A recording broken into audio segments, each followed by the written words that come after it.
বিসমিল্লাহির রহমানির রহিম। সকল প্রশংসা আল্লাহর, সকল ক্ষমতার মালিক আল্লাহ মহান। আসসালামু আলাইকুম আমার প্রাণ প্রিয় সকল আপনজন, কেমন আছেন? আমি আপনাদেরই সামান্য একজন কান্তাপা আবারও চলে আসলাম। আজকে আমরা 22তম রমজানুল মোবারকবাদ। আজকে হচ্ছে 23/3/2025 সাল। আল্লাহর নামে কাজ শুরু করিলাম।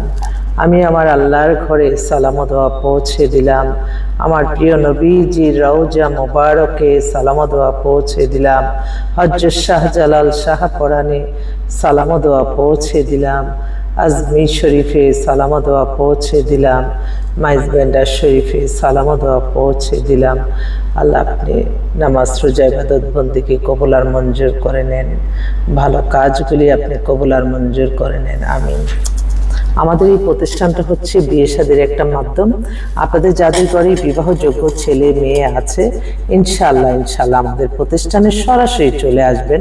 আমাদের অফিসের ঠিকানাটা বলে দিচ্ছি। বাড়ির number 8, block B, main road, Banasree, Rampura. Mobile number WhatsApp 01971860261। আর ইমেল হচ্ছে lion121kanta@gmail.com। সকল প্রশংসাই আল্লাহর, সকল ক্ষমতার মালিকই আল্লাহ মহান। আমরা ওসিলা মাত্র। আপনাদের বায়োডাটার ছবি 100% সততা নিয়ে দিবেন। আপনাদেরকেও আমি 100% সততা নিয়ে দিব এবং একটু নিজ দায়িত্বে একটু খোঁজ খবর নিয়ে কাজ করবেন। কারণ কি, বিয়ে না হলে কেউ কারো আত্মীয়তা না, বা বিয়ের আগে সবাই অপরিচিত থাকে, আমি আপনি সবাই, এটাই পৃথিবীর নিয়ম। তারপরে একটু খোঁজ খবর নিয়ে কাজ করবেন। তো আমি এটা অন্তত বলতে পারি যে আমরা হয়তো অভিজ্ঞতার কারণে অনেকটা বুঝতে পারি যে কোনটা ভালো কোনটা খারাপ। এটা কিন্তু আমি তখন আপনাদেরকে সাথে সাথেই বলি যে আপা এই ছেলেটা নেন, এই মেয়েটা নেন, কিন্তু আপনারা অনেক সময় বুঝেন না, এটা একটা সমস্যা। যাক, তারপরে অনেক যারা শুনতেছে ইনশাল্লাহ আল্লাহর কাছে এটাই শুকরিয়া যে তারা বলতেছে যে না, ইনশাল্লাহ আপনার ইনফরমেশনে আমাদের জীবন সুন্দর হয়েছে। এটাই আল্লাহর কাছে হাজারো শুকরিয়া। বিয়ে শাদীর ব্যাপারে আসলে আপনারা হঠাৎ করেও হয় না, আবার একটু সময়ও দিতে হয়। অনেক সময় দেখা যায় আপনার ইবাদত বন্দেগীর উপরে আপনার কিন্তু জীবন সঙ্গিনী নির্ভর করতেছে। তাই যারা অবিবাহিত আছে তারা সারাক্ষণ আল্লাহকে ডাকতে হবে এবং তাদের মনের মতো ছেলে, মনের মতো বউ যাতে আল্লাহ তাদেরকে জোগাড় করে দেয়, সেই দোয়া করতে হবে। আমাদের এই প্রতিষ্ঠানে আসবেন, আপনাদের অবশ্যই মাইন্ড সেট আপ নেবে যে এখান থেকে আমরা সন্ধান নিব। আমরা পছন্দ করলাম, ওই পক্ষ না পছন্দ করলে আমাদের কিন্তু করার কিছু নেই। আর আমি সবসময় সবকিছু আমার এই প্রতিষ্ঠানটা পরিচালিত হচ্ছে সম্পূর্ণ আল্লাহর আদেশ নিষেধ মেনে চলে, এবং আমি প্রত্যেকটা সময় যেটা দেখি যে খারাপ, আমি সাথে সাথে বলেই দিই যে না, এটা আপনি করলে মনে হয় না গায়ের না। তারপরে অনেকে মনে করে যে না, কান্তাপাকে জানানোর দরকার নাই, তারপরে করার পরে যখন সমস্যা হয় তখন আমাকে জানায়। তো এটা আমি চাই না, প্রত্যেকটা মানুষেরই যাতে জীবনে বিয়ে একটাই হয়, কোনো মেয়ে যাতে, কোনো ছেলে যাতে ডিভোর্স ডিসিশন না নেয় যতক্ষণ না সংসারটা চলতে পারে। তো এটা ঠিক যে অ্যাডিক্টেড হলে এটা সম্ভব না, কারণ নিজের জানের উপরে যখন উঠে যায়, জান বাঁচানো ফরজ, তখনই কিন্তু অর্থনৈতিক অসচ্ছলতা, একটা ছেলের কিন্তু সচ্ছলতা চলে আসে একটা সময়। এখন মেয়েরা ইদানিং একদম রেডি চাচ্ছে, রেডি হইতে হইলে তো তখন ওরা বয়স্ক ছেলে খোঁজে।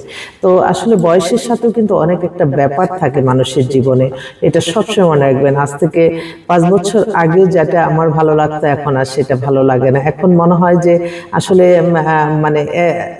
আছে না, বয়সের সাথে অনেক কিছুই চলে যায়। তাই আমরা অনেক সময় মনে করি আরে বয়স কোনো ব্যাপার না, না এটা একটা কিন্তু অনেক বড় ব্যাপার থাকে। তাই এত ডিফারেন্সও বিয়ে করা দরকার নেই, আবার এত 2-3 বছর যথেষ্ট।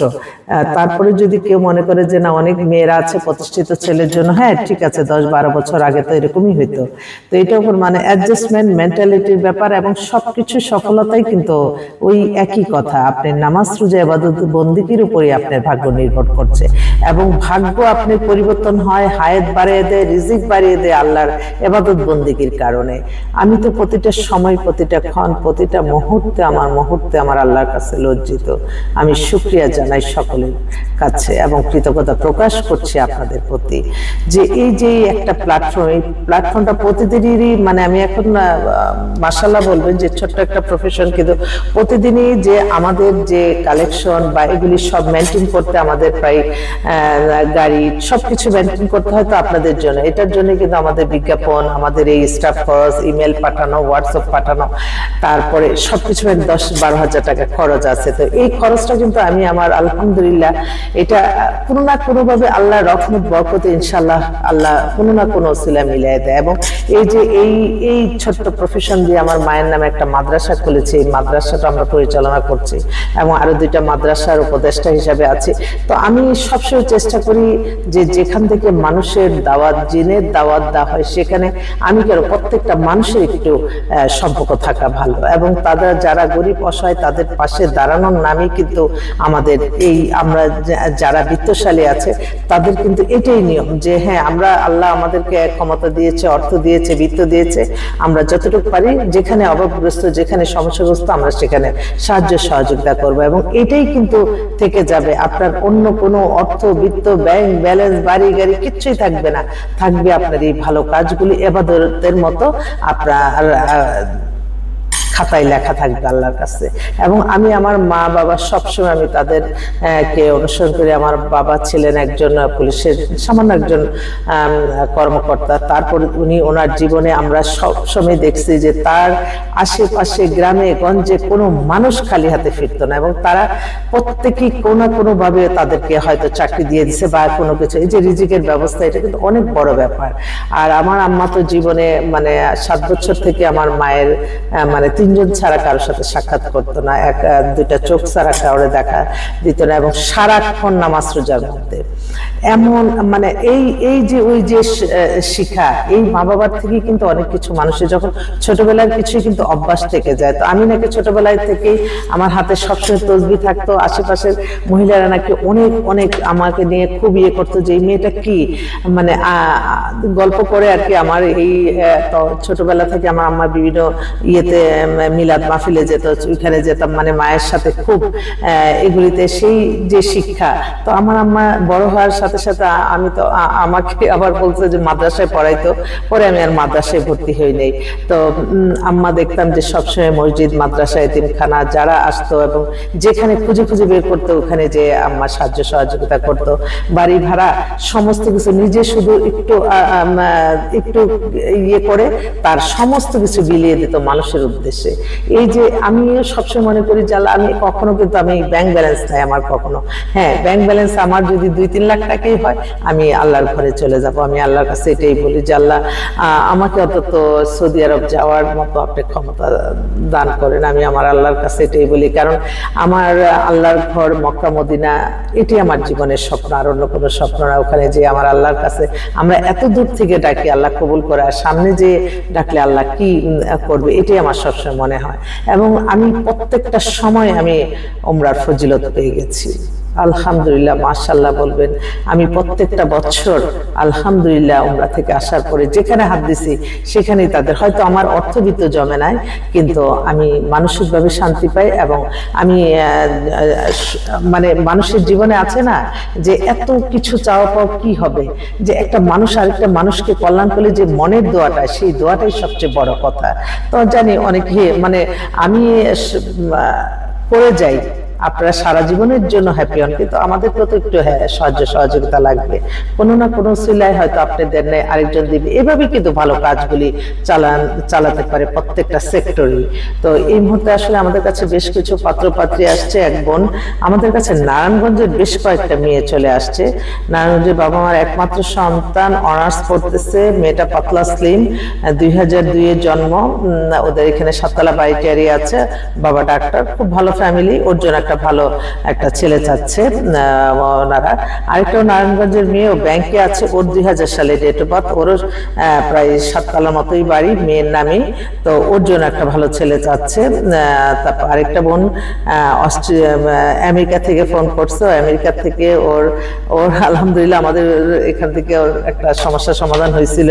তো এখন তারা ফোন করছে, এই মেয়ের 21 বছর বয়স, ওদের বাসা হচ্ছে ক্যান্টনমেন্টে, খুব স্ট্যান্ডার্ড পরিবার, মেয়েটা দেখতেও সুন্দর, লেখাপড়াও ভালো, ইংলিশে অনার্স করতেছে, তো ওর জন্য একটা ভালো একটা ছেলে চাচ্ছে। আরেকটা ভাই উনি হচ্ছে আর্মি অফিসার, ওনার মেয়ে হচ্ছে বিবিএ করছে, 5 ফিট 7 লম্বা, দেখতে সুন্দর, মেয়ের নামে গুলশানে ফ্ল্যাট আছে, গাড়িটাই দিয়ে দিবে, মানে বাবার শখ আর কি। তো ওর জন্য একটা ভালো ব্যবসায়ী হোক, চাকরিজীবী হোক, একটা ভালো দেশের ছেলে চাই, উনি এবার বিদেশে দিবে না, এটা। তারপর আরেকটা বোন, উনি হচ্ছে ওনার বাসা হচ্ছে বাসাবোতে, মেয়ে হচ্ছে ফার্মাসিস্ট, ওর ডেট অফ বার্থ 2000 সালে, হাইট 5 ফিট 3, উজ্জ্বল শ্যামলা, দুইটাই মেয়ে। ওনাদের এখানে যেসব 6 তলা 7 তলা মতো বাড়ি আছে, তো মেয়েরাই তো পাবে সবকিছু। আরেকটা বোন কানাডায় থাকে, ওর বয়স 45, ও আবার ব্যাংকে জব করে, ওর জন্য জরুরি ভিত্তিতে আপু আমার জন্য দেখুন, আমি ঈদ করতে দেশে আসতেছি, আলহামদুলিল্লাহ আসুক। তারপরে তাছাড়া জার্মানির কিছু পাত্র আসছে, জার্মানি পিএইচডি করা, জার্মানি যদি কেউ যেতে চায়, তো জার্মানি অনেক মেয়েরা থাকলে ওইখানে মিলাই দিলে ভালো হয়। আর একটা ফিনল্যান্ডের মেয়ে আসছে, ওই মেয়েটারও এখন দেশে আছে, ওর 21 বছর বয়স, ও ওখানে অনেক বড় চাকরি করে, ওর ভাই আবার অনেক বড় ওখানে অফিসার, বলছে যদি ভালো ছেলে হয় ওরা চাকরিরও ব্যবস্থা করে দিতে পারে ফিনল্যান্ডে। এই আরেকটা ভাই, উনি অস্ট্রেলিয়া সিটিজেন, ওনার বয়স 50, 5 ফিট 11 লম্বা, উনি অস্ট্রেলিয়া থেকে দেশে এসে ওমরা করতে গেছে, চলে আসবে জরুরি ভিত্তিতে, কান্তাপা আমি চলে আসতেছি, আপনি ঈদের আগে ব্যবস্থা করেন, ভালো একটা মেয়ে, উনি অনেক বড় লোক, বাংলাদেশেও তার হোটেল মোটেল অনেক কিছুই আছে। এই তারপর আরেকটা ছেলে জার্মান থেকে আসছে, ও শর্ট ডিভোর্স, ওরও বয়স 35-এর মতো, ইঞ্জিনিয়ার, ওর জন্য একটা ছেলে চাচ্ছে।